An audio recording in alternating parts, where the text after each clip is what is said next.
Okay, I'll just show you how to pair a mobile to the Bluetooth audio system in this Mercedes Benz E Class 2019.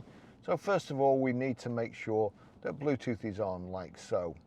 And then we'll be watching out at the bottom, but from anywhere. Actually, I'll just go to a different screen and make it more difficult. If we then go to, we can either click on home, or there, the actual button for telephone, click on that. You've got reconnect phones or connect to new device. We want to connect to new device.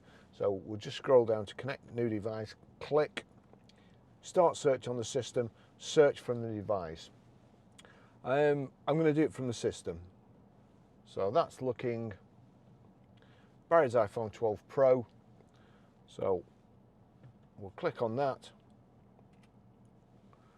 Wait for it to come up here. Now I've just actually deleted it from this system, so I might cock it up.